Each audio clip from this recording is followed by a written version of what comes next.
Return.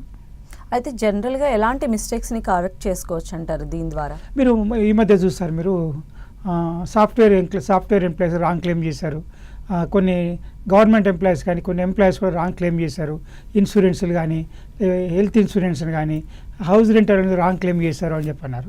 నోటీసులు రాగానే చాలామంది ఏం చేశారంటే మీరు తప్పుదిద్దుకోవడానికి ఈ ఐటీఆర్ అప్డేట్ చూసి దాని ప్రకారం అవన్నీ రాంగ్ క్లెయిమ్ విత్డ్రా చేసుకొని మళ్ళీ ట్యాక్స్ కట్టేసి దాన్ని అప్డేట్ రిటర్న్ ఫైల్ చేశారనమాట.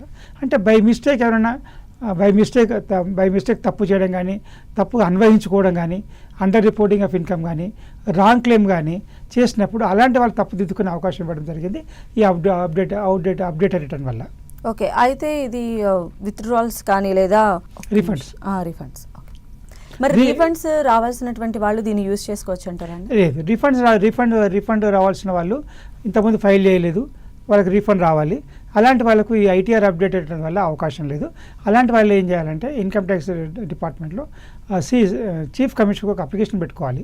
నేను ఇట్లా రిఫండ్ వచ్చేది నేను ఫైల్ చేయలేదు, నేను ఇప్పుడు ఫైల్ చేద్దాం అనుకుంటున్నాను, నా ఆలస్యాన్ని మన్నించండి అంటే కండోనేషన్ డిలే అని ఫైల్ చేస్తే chief commissioner of income tax కానీ సెంట్రల్ బోర్డు డైరెక్ట్ ట్యాక్స్ కానీ అంతా ఆన్లైన్లో అప్లికేషన్ ఇది చేస్తే వాళ్ళు అప్రూవల్ ఇచ్చినప్పుడు మనము ఆ అప్రూవల్ రిఫరెన్స్తో మనము రిటర్న్ ఫైల్ చేసి రిఫండ్ పొందొచ్చు.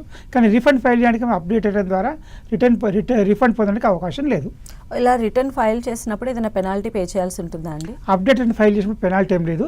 ఇంతకుముందు చెప్పినట్టుగా 1 year లోపల అయితే 25% ఎక్స్ట్రా. ఇంతకుముందు 10,000 ఉంటే 12,500 కట్టాలి, అంటే 2,000 ఎక్స్ట్రా. అదే 2 years అయిందనుకోండి 10,000 + 5,000 అంటే 50% ఎక్సెస్. 3 years అయిందనుకోండి 10,000 × 10,000 + 6,000 60% ఎక్సెస్. అదే 4th year అనుకోండి 10,000 + 7,000 17,000 కట్టాలి, విత్ ఇంట్రెస్ట్తో కట్టాలి. పెనాల్టీ ఏమి ఉండదు. ఎలాంటి ప్రొసీడింగ్స్ కూడా డిపార్ట్మెంట్ తీసుకోదు. మన ఏదైతే రాంగ్ ఫైల్ని సరిదిద్దుకునే అవకాశం కల్పించాలని డిపార్ట్మెంట్ యాక్సెప్ట్ చేసి ఆర్డర్ పాస్ చేస్తుంది. అలానే ఈ ఐటీఆర్ యూని యూజ్ చేసుకోవడానికి అంటే వీళ్ళకి ఎలిజిబిలిటీ ఉంది వీళ్ళకి లేదు అనే క్రైటీరియా ఏమన్నా ఉందంటారా? చెప్పాను కదా ఇంతకుముందు, ఇండివిజువల్స్ హెచ్ఎఫ్స్కి మాత్రమే ఈ ఎలిజిబిలిటీ ఉంది.